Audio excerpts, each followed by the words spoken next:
Kyle, let's hear from Keegan as he talks about losing and what's going on with the team camaraderie. Here it is. Yeah, it sucks. I haven't been on a team like that has lost this many games, and I don't even know how long. So even in high school and in college, so it's not ideal.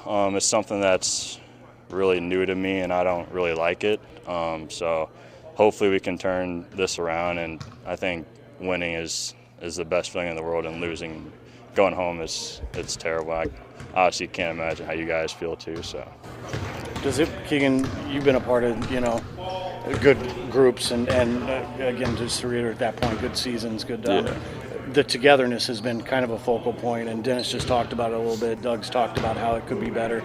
Like, does it take a toll, like, on that aspect of team building and being a cohesive, connected group? Yeah, I think especially when your team's not, for me, is not as together as the first couple of years that I've been here, and then you stack on the losses and then just the turnover. I think it obviously takes a toll on everyone as a team, and when you're coming back to practice and you're losing games and guys aren't on the same page, it's obviously not an ideal scenario to be in, but you got to figure it out in the NBA, because there's teams that have gotten to the playoffs that have been like that, and it's just something you got to figure out. This is a part of what is going on with the Kings right now that I don't think is being talked about enough, right? Cultures matter a lot. And I know that that's a very overused term. I think when it comes to the workplace in general, everybody, in the 2010s, everybody was talking about our company has a great culture. No, you just have beer in the fridge and a ping pong table. Everyone's got great culture, right? And it's a very overused term, but I do think it matters. And there can be a culture of losing.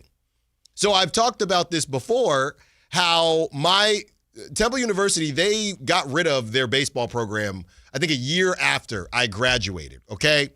So we were not very good. I've never told people. We did beat Virginia Tech, and we had talent, but it was a bad situation. And Chad Pinder was on the team. Shout out to Chad Pinder. He was an A. We had talent, but it just didn't work. Our field was 30 minutes, 45 minutes away. You'd have to finish class. We all got on a janky bus, so the recruiting was tough, right? I'm not going to sit here and act like I had 10 D1 offers. I had 2, okay, and one was Temple University, and I took it. So the recruiting was affected by it. They wouldn't survive these days with NIL, I don't think. But you had these players that clearly had talent, okay? When the program got cut, all of a sudden, guys that I played with start going to these successful teams. We had pitchers going to NC State. We had a player go to VCU. Jimmy Kerrigan went to VCU. We had somebody else go to Old Dominion, our shortstop. Another pitcher went to Pitt. Another pitcher went to St. Joe's. And they all went to successful teams. But our team, our program, we weren't successful because the culture wasn't there. And I think the new coach that they brought in could have got there, but they ended up saying, we're just pulling the plug on this. There's just not enough money. And we've seen it with a lot of teams, Sonoma State. And it's a sad, and Sonoma State was very successful. It's just a sad state of affairs right now in college sports and how they're monopolizing the money and things like that. But I say all that to say that cultures matter. And you can have talent, but if there is a culture of losing, if there is a stench of losing in that building, in that organization, it's really hard to get that stench out. And as they move forward, and the faster they can move on from this iteration of the team, for the sake of DeMar DeRozan, for the sake of Zach LaVine, for the sake of Domantas Sabonis, cool, the vets. Also for the sake of the young guys.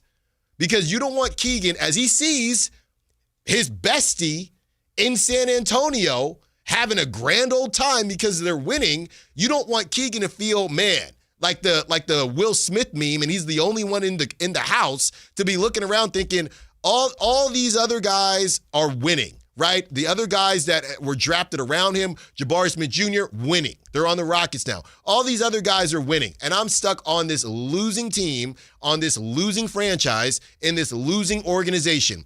And if you do have to lose, you should be losing with a purpose, right? That's the difference. Normally, when you get drafted in the top 5, you go to a team that stinks and you're losing with a purpose. You're building to something. Keegan has been in this weird situation where he was drafted to a team that was on the way up, and they actually were winning, and he was a big part of that winning. Now the team is going in a different direction, and Keegan, again, is missing all the vets that he did that winning with besides Domantas Sabonis, and he's trying to figure out what this situation is. He didn't lose at Iowa. He didn't, I guarantee you he didn't lose in high school. So I think they have to be very careful, and they have to be very conscious to make sure that whenever they make this move, that stench, that culture of losing leaves. And I know what somebody's going to say, Alan, it's the Kings. They've been losing forever. Yeah, but Scott Perry, it's his job to separate that. Doug Christie did not lose like that on the Kings. It's their job to clean the stench. It's their job to Lysol it. That's all part of it. And when I listen to Keegan, I'm getting flashbacks to me on that bus headed to Ambler, Pennsylvania, which is an hour away from Philly, getting ready to lose. Getting ready to lose, okay? Well, I didn't want to say this while you were making your point, but it sounds like just the programs you played for seem to be getting cut. That's not. Seems like Alan Stiles rolled through there, and all of a sudden they decided, nope, programmed, we don't need this anymore. No, yeah. No. We don't need that. We're letting guys like Alan Stiles play. Our program's in a rough That's place, funny. I'll give you that one. So I'm serious, though. The culture of losing, I get it. It's happened in Sacramento for a long time, but Keegan was protected from it because he came in and they were winning. Now we're seeing this whole thing, and that was the whole idea. With that group, that was supposed to be the Lysol, and that was supposed to be the smell that you put, the new car smell that you put in the car freshener, the air freshener. That was supposed to be them in 2022, 2023.